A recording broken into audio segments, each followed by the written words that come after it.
Hello, I'm Dr. Larry Goldenberg. I'm a professor of urologic sciences at the University of British Columbia and a urologist at the Vancouver General Hospital. I'm also a co-director of the Vancouver Prostate Center.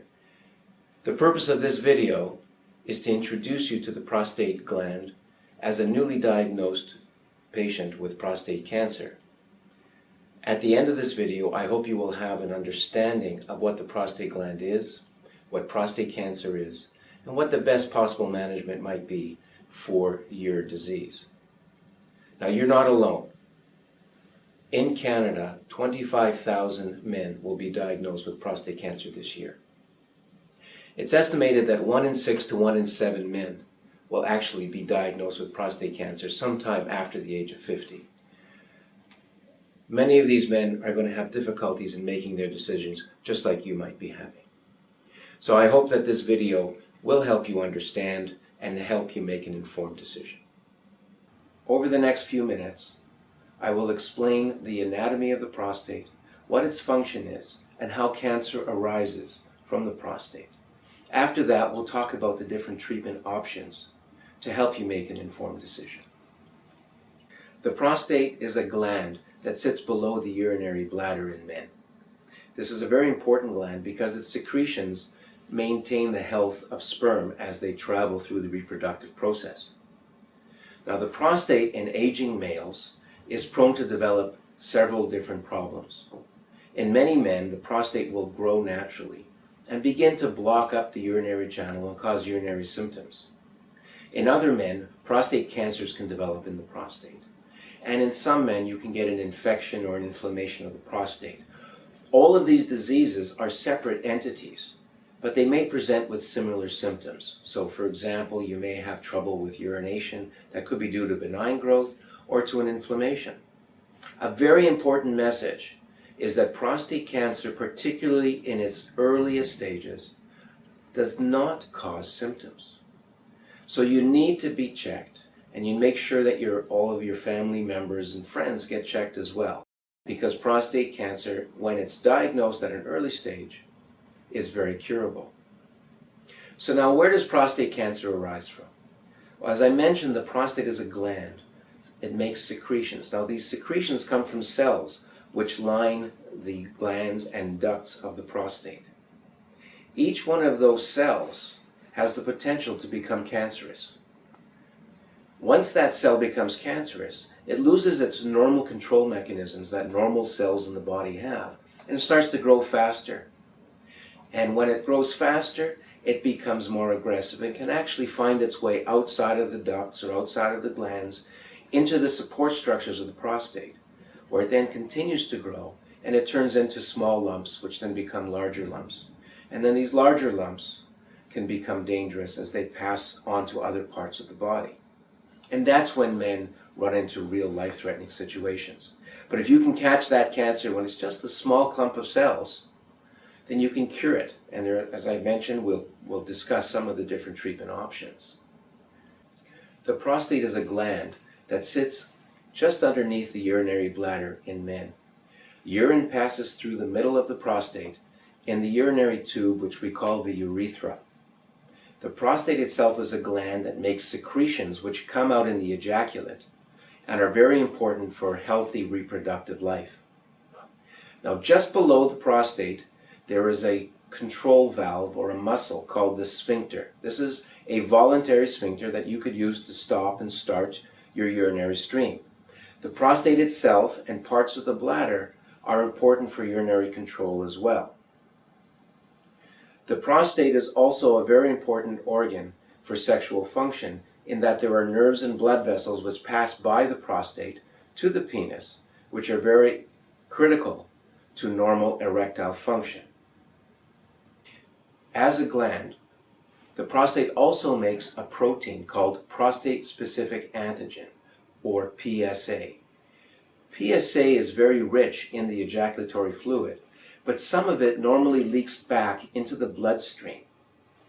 In cancers, more PSA is made and more of it leaks into the bloodstream, so we can pick up an elevated level. And that's probably one of the reasons why you had your biopsy and how your cancer was diagnosed.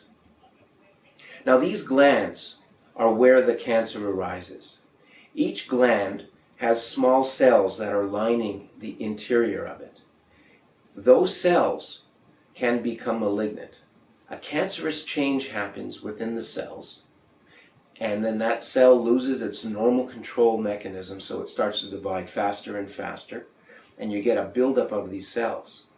At the same time, they can break through the walls of these ducts and glands and spread into the supporting tissues of the prostate, where they really take off and start to build up into lumps. Once there is a lump that can be felt, you're at a little bit more of an advanced stage. Now, going back to these cells, we can categorize how aggressive a cancer is growing by the appearance of these cells under the microscope when we do a biopsy of your prostate. So you've had your biopsy, and the pathologist has looked at your cells under the microscope and has applied a grading system to those cells which reflect the aggressiveness of the cancer. A very clever man named Don Gleason looked at many prostate cancers, and he realized that the appearance of the cells and the architecture of the cancer actually correlates to the aggressiveness of the cancer. So he looked at the very mildest forms of cancer, and he assigned a grade to those of 1. And then the more aggressive cancers were 2, and then 3, up to a grade of 5. So he was able to stratify cancers from least aggressive to most aggressive by a scoring system of 1 to 5. When we do a biopsy, we pick up different cancers within their prostate. Not all cancers are the same within your gland. Some of your cancer might be grade 2, some of it grade 3, some of it grade 5. Depending on what the needle found when it took these cores out of your prostate, the pathologist will grade and quantify the cancer. What he will tell you is that you had a lot of one category, perhaps 3, but you had a little bit of another category, perhaps 4. And when we add those two numbers together, it gives us the Gleason score. So in that scenario, it was 3 plus 4 equals 7. So you would have a Gleason score of 7. If it was 4 plus 4 or 4 plus 5, clearly it would be an 8 or a 9. Now the Gleason scoring system has become our best way of predicting how a particular cancer in a particular individual will behave. It is not perfect, and what we see as a score on your biopsy may not reflect ultimately what is actually going on in your prostate, because as you know, the prostate biopsy was just a sampling. It was like sticking a pitchfork into a haystack. Now in that haystack, there may be a beach ball, and we could have caught just the edge of that beach ball. It could have been a golf ball, and we caught the golf ball. Maybe there were a softball and a beach ball, and we caught a little bit of both of those. But we don't know for sure, just from the sampling, what exactly is going on within that haystack, the analogy to your prostate. We make an educated guess, and we wish we had a crystal ball, and certainly we're seeking that holy grail of being able to predict, just from a biopsy or a blood test, how your cancer in your case is going to behave, and then how we would recommend that cancer be treated. So prostate cancer comes in all shapes and sizes. Even within your own prostate, you can have different grades of cancer. Now there's a couple other terms that you're going to hear that are important. One of those terms is stage. Your doctor is going to tell you that you have a certain stage of prostate cancer. And what he's talking about is the amount of cancer that is in your prostate. If their lump has become large enough that we can actually feel a bump, we call that a stage 2 or a T2. If your PSA is elevated, but your prostate feels soft and benign, we don't feel any lumps, but we do the biopsies and we find cancer, then you're what's called as T1C. The more advanced the cancer is, the higher the stage. So if you're a stage 3 or a T3, it usually means that the cancer is already beginning to spread outside of the prostate into its surrounding tissues. and a T4 is the most advanced stage. When we talk about treatment, we have to personalize the treatment or tailor it to your cancer, to its features, to your medical condition, to your social condition, and ultimately to your own preferences. As physicians, we can give you an idea, sort of an educated guess, as to how much cancer you have and how likely that cancer is to spread and become life-threatening. Grade is the other very important feature, which I've already discussed. And thirdly, the actual value of the PSA and how the PSA has changed over time will also help us categorize you into what we would call a high risk, intermediate risk, or a low risk type of a cancer. And that helps guide you and us into the appropriate treatment realm. So what do I mean by those risk factors? I think a good analogy is the barnyard analogy. Pretend you walked into a barnyard and there's a bird, a rabbit, and a turtle. Now, when you walk in, you're going to startle the bird and it's going to fly away. Now, if you've got a good bow and arrow or a gun or a net, you probably catch some of those birds, but many of them are going to be gone before you can do much about it. The turtle is going to sit there, maybe poke its head out of its shell, have a look at you. It might start to move around, and eventually it could find its way out, or if it's really close to the fence, it could get out a little sooner. The bunny rabbit is going to start to bounce around, and eventually, sooner than later, we'll get out of the barnyard. So if we use that analogy and you think about prostate cancer like those three animals, a low-risk prostate cancer is like a turtle. It will grow. It is a cancer. It's going to move, but it's going to move very slowly. And in fact, in many men, that cancer may not have any impact whatsoever on lifespan or general health. The other extreme are the birds, and they account for the 4,000 deaths we see every year in Canada for prostate cancer. So clearly we want to find the birds, and we want to be very aggressive in managing those birds because we want to do the best we can for those men and prevent death. And then a large number of these cancers are like the bunny rabbits. They just hop around there, but they're going to grow steadily. But we have a good chance of capturing them and getting them under control. So depending on your risk strata, your category, low, intermediate, or high, the treatment will differ. Once your doctor has told you what risk your cancer is, that is low, intermediate, or high, we have to look at so many other factors, and you have to consider these in making your treatment decision. These factors include your general medical health, your age and life expectancy, perhaps family history, your social history, your sexual health, your urinary health. So there's many factors that come into play, and you want to discuss these all with your physician so that you're very clear on what is best for you. I often think about making the treatment decision like buying a stock. You're not going to just go out and buy any stock. You're going to do your due diligence so that at the end of the day you're comfortable in putting your money down. So irregardless of the outcome, you will feel comfortable that you made an intelligent decision, you made an educated decision, and therefore you'll have very little regret no matter what the outcome is. Same with making a decision for a medical therapy. Now we have many options for prostate cancer, and that's sort of good and bad. Sometimes it would be nice if the doctor could say to you, you have one choice, take it or leave it. But with prostate cancer, we actually have the luxury to have multiple choices. And again, we have to tailor that to your needs and what we feel and what you feel is best for you. So the different treatment options are listed here. We have active surveillance, surgical treatments, radiation-based treatments, and hormonal-based treatments. Your doctor has told you you have high-risk prostate cancer based on the biopsy results, the PSA, and your clinical stage. Your doctor's probably going to want you to have a bone scan and possibly a CT scan or an MRI scan to further stage the cancer to determine whether or not it is still just in your prostate or whether it has shown signs of spread to other parts of the body.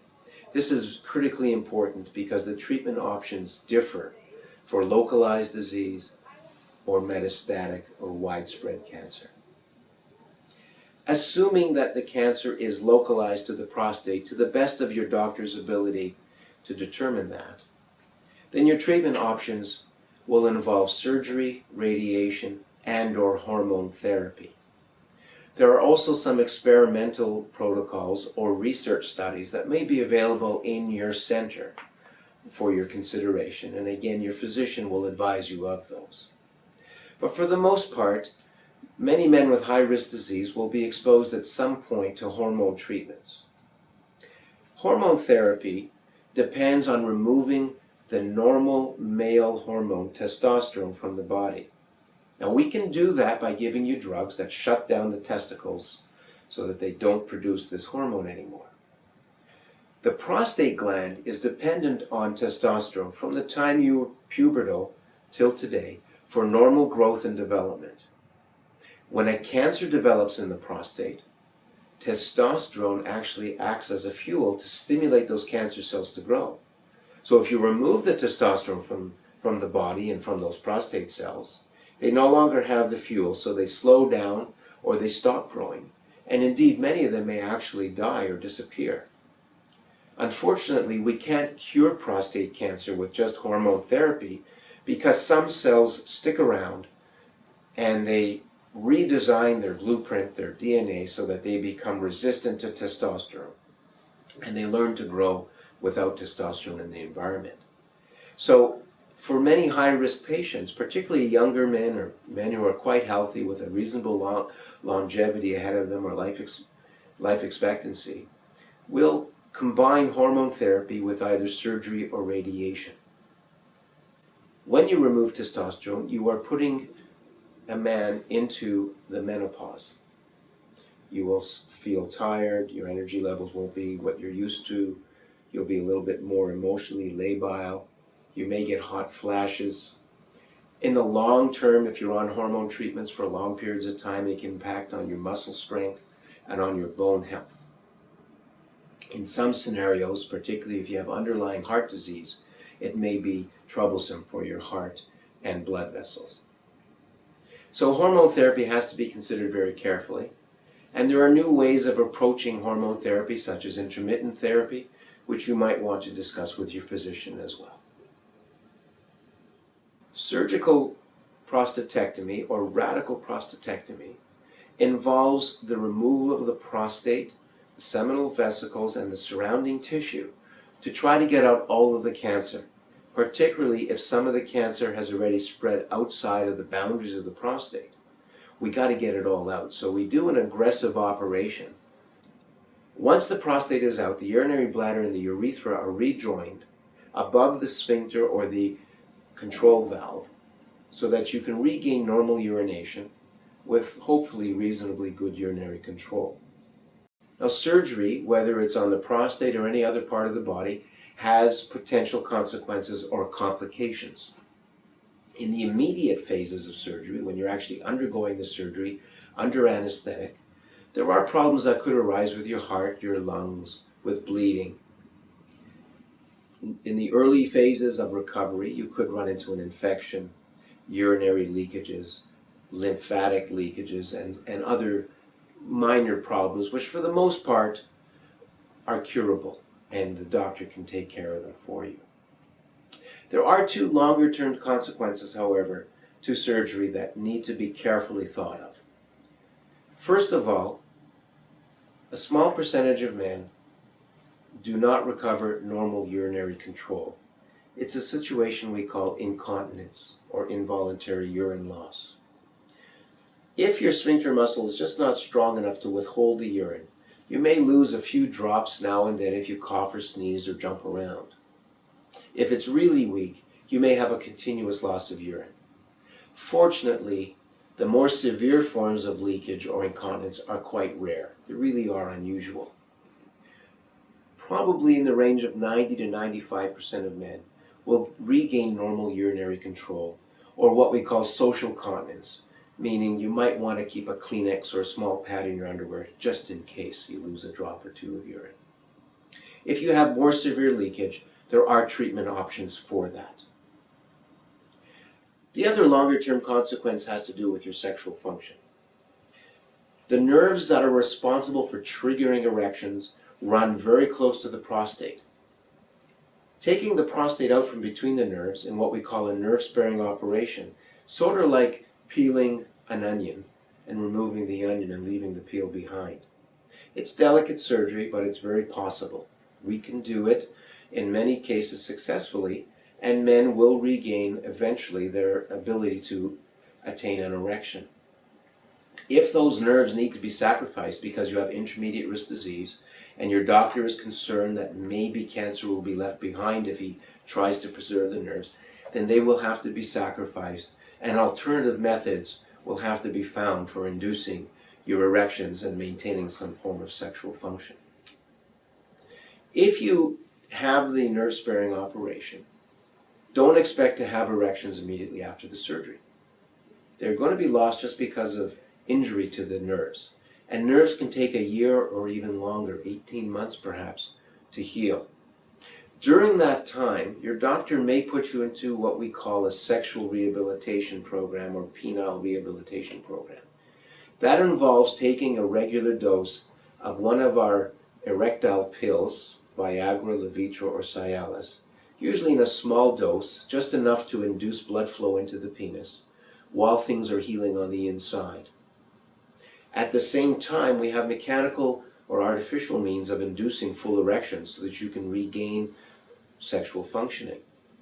These involve vacuum devices or intracorporeal needle injections, which are needles going directly into the body of the penis with special drugs that cause the penis to get hard. So there are ways to recover sexual function, but it won't be the same. So expect a change in your sexual functioning. Talk this over with your partner, with your physician, sexual health clinician, and it's best to maybe understand what you might be looking at after the surgery before the operation. There are several different surgical approaches to the radical prostatectomy operation. The standard is an incision that is made just below the belly button down to the pubic bone, and through that space the prostate is removed and all the surgery is done. Another option is what we call minimally invasive surgery, or MIS, or laparoscopic prostatectomy. This is carried out through a series of small little incisions in the upper abdomen, and a scope is placed as well as working instruments, and this prostate is removed through the incision that is just above the belly button. The third approach is the use of a robot to assist the laparoscopic approach, what we call a robotic assisted laparoscopic prostatectomy. Some people call it the Da Vinci operation because the robot is termed the Da Vinci robot. This is a wonderful technology that has been available now for close to 10 years in some parts of the world. And the surgeon sits at a console remote from the patient while the robot arms manipulate the different instruments that are inside the body for surgically removing the prostate. There are some advantages to the robotic assisted operation, primarily excellent view of the anatomy, no tremor on the instruments, usually very little blood loss, and in general a faster recovery from the surgery. But at the end of the day, inside it's still the same operation. And the longer term consequences that relate to urinary control or sexual function are still important. At the time of surgery for high-risk prostate cancer, your surgeon will also remove the lymph nodes, which are small glands around the prostate in the pelvis all the way up to the lower abdomen. These lymph nodes are areas where cancer cells could spread to. We have some early evidence that removing a lot of these lymph nodes may actually improve your chances of surviving prostate cancer in the long run. You want to talk to your doctor about what his preference is on what we call lymphadenectomy or removal of the pelvic lymph nodes. Radiation is the other choice for high-risk prostate cancer. The radiation that's preferred for high-risk cancer is external beam. In some centers, radioactive seeds in combination with external radiation is used. You're going to want to speak to your physician about what the preference is in your own center for the radiation means of treating high-risk prostate cancer. It is very likely that the radiation will be combined with a course of hormone therapy. Hormone therapy may be used for up to 2 years for the treatment of high-risk prostate cancer. Radiation can be delivered in one of two ways, either through interstitial seeds. These are little implants that are radioactive and placed in the prostate, or by what we call external beam radiation, which is radiation coming from the outside targeting the prostate. The way radiation works is that it's in the area, the prostate tissue is irradiated, so if one of the cancer cells starts to divide, it dies during that division process. And eventually, all of the cancer cells will thus be eliminated. Now, the advantages of radiation, clearly over surgery, are that you don't have to undergo a major operation with the operative consequences. Perhaps a downside to the radiation is that it's based only on the biopsy, which may understage or undergrade the cancer. Nevertheless, the experience all around the world with radiation therapy has been very positive, particularly for this risk of disease. Radiation can lead to early consequences. A lot of men will notice irritation when they urinate or even difficulty in getting the urine out. Fortunately, in most cases, this is temporary. In the long run, there could be a little bit of lack of control, more likely an urgency to urinate as your bladder has contracted a little bit from the radiation, occasionally bleeding problems from the urine or the bowels. Most of these problems are controllable and you can live with them quite well. Radiation does impact on sexual function as well. The radiation in the area of the nerves can damage those nerves. Now, unlike surgery, where you lose your erections almost immediately after the surgery, with radiation it's more of a delayed impact. As time goes on and the radiation impacts on those nerves and the blood vessels going down to the penis, you will start to lose the ability to get an erection. Just like in surgery, there are means of inducing erections artificially so that you can remain sexually active if that is a desire that you have.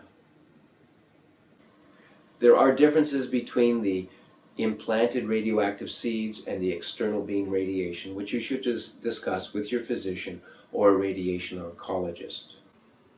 So I hope you have a better understanding of what the prostate gland is, how prostate cancer develops, and what your different treatment options might be. Remember, everyone is different and every prostate cancer is different. So we have to tailor what is best for you for your own treatment. Speak to your physician, learn as much as you can about your prostate cancer and what the consequences of the different treatment options might be for you and your loved ones.